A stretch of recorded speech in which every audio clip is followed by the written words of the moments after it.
Hello and welcome to Forever Rugby on Forever Sport. For today's preview, as the South African sides get back to the URC, as the Sharks host the Bulls and the Stormers host the Lions this weekend, after what's been quite a weird sort of 10 days with games being called off, teams travelling back, with some of the Munster players, for example, and some of the Cardiff players, I think still actually currently in South Africa having travel issues and stuff amidst the various red list and quarantine issues and stuff like that. But closer to home in South Africa, there will be two matches this weekend, and it starts all on Friday night as the Bulls travel down to Durban to take on the Sharks at Johnson Kings Park in the first ever home match for South African side in the United Rugby Championship. And it's an absolutely stacked Sharks side that will take on the Bulls, who were, I wouldn't say tournament favourites, but definitely favourites to be the best team in South Africa. And now I think if you look at the two teams, Sharks definitely on paper having a much better outfit than the Bulls for this weekend. A couple of very interesting selections, though, for the Bulls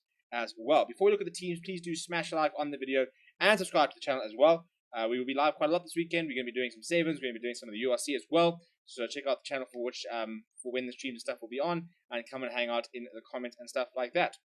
In terms of the teams, we'll start with the Sharks side, and this is how they will line up. Now, it is a debut for new signing Bongi Mbonambi, just another one of the plethora of Springboks that the Sharks have at their disposal, and a lot of them included this weekend. So a front row of Intutuka Mkuno, Bongi Mbonambi, and Thomas Toy. I mean, it's almost an all-Bok front row, isn't it, with Bongi Mbonambi, almost 50 caps for him at Springbok level, Thomas Toy as well. In the second row, it will be Ruben van Heerden and Hiron Andrews. I think Hiron Andrews has done a lot in the last year in terms of really taking his game to the next level, and Ruben van Heerden adds a lot of bulk into that second row, and adds quite a lot of sort of muscle and size and weight into that pack itself. It's a very impressive loose trio, still not quite at full strength, but it's Captain Sia Khaleesi of the Springboks comes in and starts the number 6 jersey. Jean-Ray Labuschagne and Pepsi Buthelezi will complete the loose trio. Ruan Pienaar will partner with Chamberlain, who keeps the number 10 jersey. Try-scoring machine, Makazole Mapimpi comes in the number 11 jersey, and a very interesting selection. Nakanyo will start at inside centre, and obviously captain the side. He is the Sharks captain, so no surprises there. But to have him at inside centre is very interesting. There were sort of talks about maybe we might go to inside centre with how Jamie Ward and Werner Kok have been playing at outside centre, and it should be quite interesting to sort of see. Probably it's more of a sort of distribution role, and interesting to sort of see how exactly they navigate having Nakanyo at inside centre and sort of the difference in his game that he can bring there. Jamie Ward is the man outside him. Then you got Spoon Corsi into the starting lineup, was released early from the BOK camp.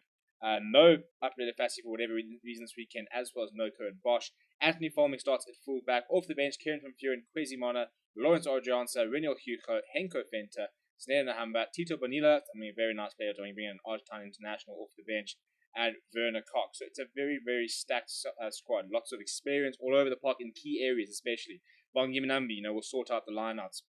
Having somebody like Sia Khaleesi to sort of guide the likes of Pepsi Buthelezi is huge. Having Nakanyo in the centre of the midfield is massive as well. And then to have Makazole Mapimpi, Spoon Corsi, you've got two Springbok wings who play throughout the Rugby Championship as your starting wings. So there's just so much class really across this Sharks side. And the side that we're taking it is this Bulls side. And first of all, very interesting to see Robert Hunt get an opportunity to start at tight head. And very interesting to see who's covering tight head off the bench. No Trevor Nyakani. It was confirmed yesterday that he will be leaving the Bulls and linking up with Rasmus. We put out a video yesterday talking about the fact that he had apparently landed a very big deal and apparently a very big transfer fee as well. This front row will be Gerard Steenekamp, Bismarck du Plessis, and Robert Hunt. So Bismarck du Plessis next to the two more inexperienced props. While Steenekamp partners Ruan Nokia in the second row. It's pretty stock standard lock pairing these days. Marcel Garcia captain side in the number 6 jersey. Arno Burt and Albert Lowe will sort of join in what should be a very interesting loose battle. I think Marcel can see and he stop sort of laying down the gauntlet. There were so many calls about him to be in the box squad. But if you're being brutally honest, I think after a couple of games, hasn't quite been at sort of the Marcel Coetzee we've come to know. And he'll definitely want to try and sort of get some games under his belt and start sort of being able to kick on and try and push his way into the squad next year. Ambrose Pierre will partner Morné Steyn, will be at the union for another 2 years. No more Springbok or international rugby for Morné Steyn, but he definitely doesn't look like he is stepping away from the game just yet. He has signed a contract extension with the Bulls. Richard Creel starts on the wing, and for us, this is where it gets interesting because there's a lot of positional changes within the back line. You've got Richard Creel starting on the wing. You've got Cornel Hendricks at inside centre. But then we've got David Creel starting at outside centre.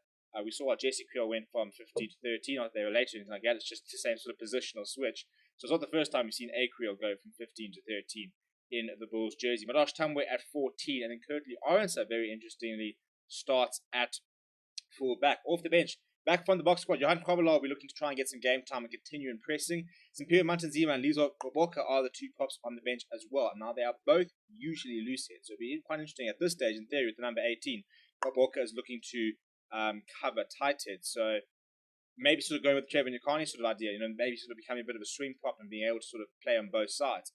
You then got Jacques Duplessis, Sinto Manjesi is back from injury and makes the side as well. Then Zach Berger, Chris Smith, and Harold Forster complete the bench. It's a good side. There's no doubt there is a good side, but it's not quite, Spoon Corsi, Makazoloma Pimpy compared to, Richard Creel, Madosh Tamwe. Madosh Tamwe definitely someone who's one of the form wings in the country, but Richard Creel, very inexperienced at this level. I mean, David Creel up against Jeremy Ward will be an interesting battle, but I think the biggest battle on the day, Cornel Hendricks versus Lekanya should be very, very interesting, because Cornel Hendricks is playing pretty sensational rugby, and Lekanya is currently probably one of the best centres in the world. So if you ever want to sort of see exactly how well Cornel Hendricks is playing, who better than to try and have a go at Lekanya in that inside centre channel. And obviously a big match for Moyes Stands, you have to try and control things, control the game, and try and nullify the star quality that the Sharks have. But yeah, let me know what you think of this team down in the comments below. Give me your score prediction. Let me know what you think. I think the Sharks will probably be too strong, especially at home. Home fans as well for the first time in the URC in South Africa, so that should be quite exciting. Hopefully nothing happens and any of these games get called off and we do get some rugby this weekend. Apart from that, please do smash a like on the video. Subscribe to the channel as well. Thank you very much for watching. My name is Steven. I'll chat to you soon.